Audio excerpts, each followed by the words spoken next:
After several episodes showing a variety of ways to generate JSON, do you have any questions? I know I do. I have a question about transformations. Specifically, how would you transform JSON? You see, with XML, you might generate one shape, but the target requires a different shape. With XSL and transform programs, transformation is trivial. But what about JSON? Actually, there's several options, including external Java libraries. Since we now know several ways to generate JSON, another solution would be just create a brand new JSON object and then marshal data between the two JSON structures. That's a great idea. But here's another alternative. What if we use JavaScript to perform the transform? I can't think of a language more suited to transforming JSON. Now, before we dive in, where would you use a JSON transform? For XML, for example, the most common use case is an app engine transform program specified on an integration routing. That seems like a great way to perform a JSON transform, doesn't it? Well, kind of. For my testing, it appears that JSON going into a routing transform is wrapped in an XML package, so we can unwrap it, change it, and then rewrap it. I would totally expect that. That's what I've seen before. That's what we used to use even before PeopleSoft supported JSON. But it seems that PeopleSoft strips that critical PS non-XML attribute, look that up, PS non-XML attribute. PeopleSoft strips the PS non-XML attribute off the transform data and then just returns the whole XML document, wrapper and all. But there are still plenty of use cases. For example, you might have a common JSON structure, but then have the service operations on request handler decide the shape based on, say, parameters coming into the request. But let's set that use case aside and let's focus on the how. What I have on my screen is a complex JSON document containing a reasonable structure. On the outside, we see the employee ID and then a collection of addresses. Now, the word addresses seems like a great name for the addresses JSON array. But in a prior episode, we saw that PeopleSoft uses the child node's name, empl_adder in this case, not the collection name. So that's something that we might want to transform going forward. We might want to replace empl_adder with addresses in the output. Here's another idea. What if the target expects postal code? As we see here, we see postal. What if it expects zip instead of postal? Zip for zip code. Now, to mock up a transform, we need some test data, and you can see here I used the document tester to generate some test data. Now what I'm going to do is I'm going to copy this JSON content here, and I want to put it in a JavaScript interpreter for testing purposes. And fortunately, we have one right here in our browser. So under More Tools, Developer Tools, I have a JavaScript console right here. Now, I could paste this in, assign it to a variable, and have a JavaScript object to start working with and mocking it up right now. But in real life, we would receive the JSON data as a text string, not as a JavaScript object. So let's minify this, and then we'll use the JSON parser that comes with the JavaScript to parse it. Let's see, let's minify this. I'm going to grab the minified content, go back to my console, and let's assign this to a variable. How about var inbound, as if this was our inbound request, equals json.parse. Oh, we got to use single quotes here because of all of the embedded quotes. Oh, that looks great. And now let's just print it to see the contents. And we can see the object here with the outer empl ID and then the inner array elements. I like that. That's great. Now, once we have an object, we can transform it using standard JavaScript. So what I'm going to do now is I'm going to create a new variable. Let's call this one var outbound. And the outbound variable is going to be an object as well. So let's create an object here. And I'm going to go ahead and I'm going to put in the closing object notation, the simplified object notation. You see there, I put in a new line so I can mock this up in sort of more of a human readable fashion. in the JavaScript console, if you just hit the Enter key, it's going to interpret whatever you typed. And in this case, it's not going to be much. But if you hold the Shift key down when you press the Enter key, then it'll give you a new line, allowing us to format this and make it look a little bit prettier as we're typing. So here I'm going to put in another new line. So I'm going to hit Shift and then Enter. And we want to copy empl_id directly across. So empl_id is going to come from inbound.empl_id, comma for our next attribute, our next property. And then their next property is going to be addresses. It's going to contain that array. So addresses, and addresses are going to come from inbound.empl_adder. But remember, we want to transform that postal attribute into zip. So what we're going to do is we're going to use the map method of the array. So we have an array here, the array of addresses. We're going to use map to transform the internal object. Now map is a method that gets called once for each element within the array. We're going to pass to the map method a callback function. That callback function is going to be invoked once for each element within the array, and it's going to return back the new object to be stored in the new array that's created as the result of the map method. So function EL is going to be our inbound parameter. That's the, or argument, the parameter going into the function, our callback function. It's going to be once, so the EL is going to represent, in this case it would be Redwood City the first time and New York City the second time. And let's see, let's define our function. Make sure I use that new line character. And we're closing, and let's close our, let's see. Now, normally when I'm closing a method call, I would use a semicolon, but this is actually embedded right here in an object in simplified object notation in JavaScript, so no semicolon. And then inside here, let's put our code for our transform. And we want to return a new object. And our new object is going to be partially copied from the original object. So city is going to be el.city, and state is going to be el.state. Here's where we're going to make our transform. Zip is going to be el.postal. That's our return. Now, if I typed this all correctly, when I hit enter here, we're going to see undefined as the return value. Yes, we did it right. Okay. Otherwise, you might see a JavaScript error telling you that you have a syntax error. Very common. Now let's just print outbound and see what it really contains. So I printed the outbound variable, and I see that it contains empl_id, and hey, look at that transform. We're now seeing addresses in place of empl_adder, and then we're seeing zip in place of postal. That's great. So now that we have a strategy in place, let's copy the code that we used for our transform,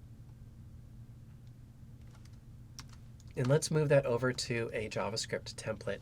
Now this template here, it might look familiar to you because it's based off of the code that we used for our JavaScript JSON generation in a prior episode. You notice we're going to return a result, and this is what I want to return right here. I want to return that structure. You know, this could work here, but here, let's do it this way. It might be easier for people to read. It might be easier to follow later and maintain. Let's just go ahead and declare that variable, do all of our transform, and then just return the variable. Now we're going to receive input as a string variable. The string is going to contain JSON. So let's go ahead and put our Json.parse in here as well. That's going to be this part. But we're not going to hard code the JSON in this case. We're going to ask PeopleSoft to provide us with the JSON. So that's going to be embedded in the global namespace by PeopleCode. So let's just go ahead and replace this with a variable. How about JSON string? I don't know. That seems like an okay name. That ought to be pretty clear to anyone reading the code what it means. I don't know. How about inbound JSON? That might be another good name for it. Whatever we use here, we just want to make sure that we declare it with the same thing in PeopleCode. Okay, I like what I'm seeing here. We can't actually test it right here. I mean, we could paste it back into our JavaScript interpreter. Oh, you know what else we need to do here? Originally, we were returning outbound. Now, outbound is going to be an object. And later what we want is an actual string result back. So what we're returning here to the people code interpreter would be a JavaScript object. I don't want a JavaScript object. I want a string. So here's what I'm going to do. JSON.stringify. And you can see here I'm using Visual Studio Code to type in and prototype my code here for JavaScript. And you saw it had that nice little type ahead. It understands JavaScript and provides us with your typical methods and functions you would find in a JavaScript interpreter. That's awesome.